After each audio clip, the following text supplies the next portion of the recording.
morning, good day, church day, Lord day. I am Brother Cesar Capistrano. Muli na naman pong mag-share sa inyo ng Word of God. Ating pong topic sa araw na ito, nasa langit, nasa lupa, nasa ilalim ng lupa. Ano ba ito? Sa Biblia, ating pong aalamin yan. Meron tayong isang talata sa araw na ito. Bago ko po basahin ang talata, tayo po ay manalangin muna. Diyos Ama, nasa langit, makapangyarihan sa lahat, sambahin ang ngalan mo. Diyos Ama, maraming salamat po sa gabay, biyaya na pinagkakalob mo sa amin. Sa bawat isa sa amin, di po kami magsasawang magpasalamat, Diyos Ama. Sa muli na naman pong pagdilat ng aming mga mata, ay napakalaking biyaya po ito para sa amin.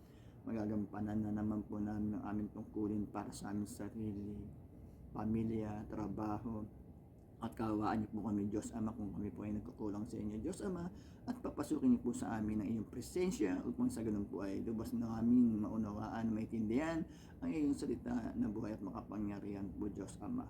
Ang ngalan ng Panginoong Hesus, Amen.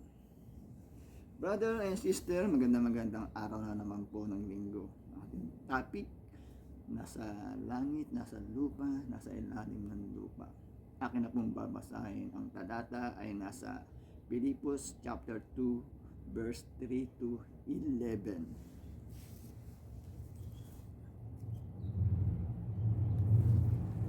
Verse 3.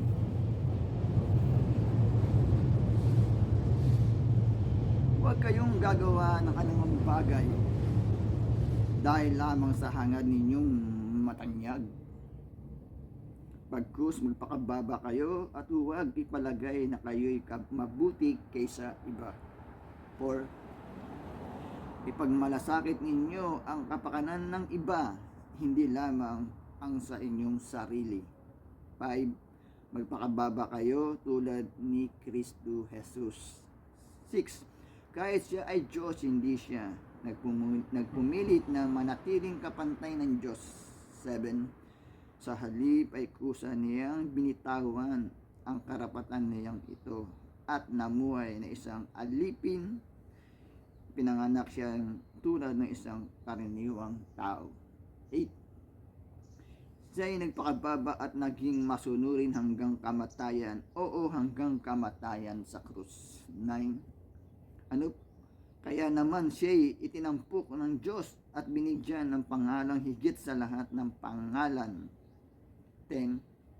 Ang lahat na nilalang na nasa langit, nasa lupa at nasa ilalim ng lupa ay maninigluhod at sasamba sa Kanya. 11. At ipapahayag ng lahat na si Jesucristo ang Panginoon sa ikararangal ng Diyos Ama. Amen, brother and sister.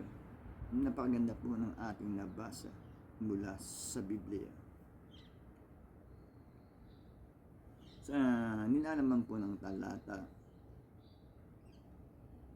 na kailangan natin ng magpakumbaba, magpakababa. Huwag natin iangat ang ating sarili kaysa sa iba.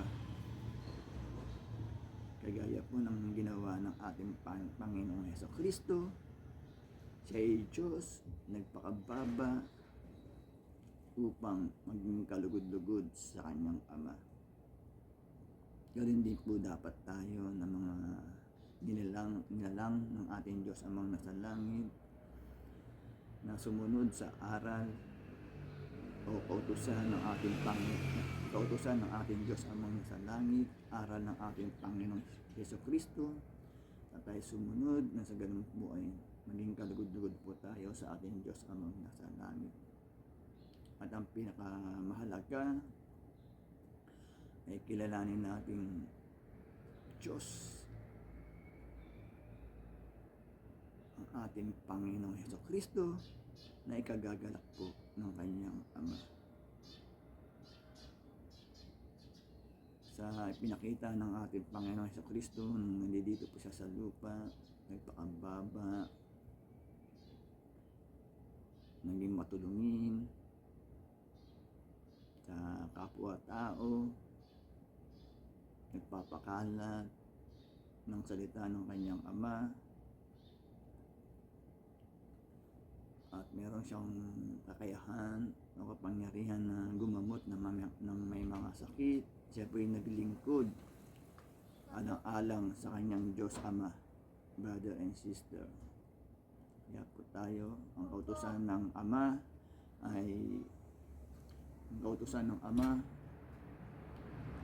na tayo po ay magpakababa tulad ng kanyang pinakamamahal, tulad ng kanyang kaisa-isang anak ng ating Panginoong Jesucristo. Napakaganda po ng ating nabasa mula sa Biblia. Kaya po sana ay huwag tayong manawang magkinig every Sunday na aking pong binabahagi ng salita ng Diyos na buhay at makapangyarihan upang sa ganun po magkaroon tayo ng kaalaman, gabay at kontrol dito sa sanlibutan. Magtatapos na po yung ating topic, tayo po yung manalangin muli. Diyos Amang nasa langit, makapangyarihan sa lahat, sabahin ang ngalan mo. Diyos Ama, maraming salamat po. Nakapagpakinig na naman po kami ng iyong salita na buhay at makapangyarihan na nagbibigay lakas po sa aming katawan at espiritual. Diyos Ama, maraming salamat po. Mga ala ng Panginoong Jesus. Amen. Brother and sister, magandang araw na naman po ng linggo. Lagi po tayong mag-iingat at magdadasal. God bless to all.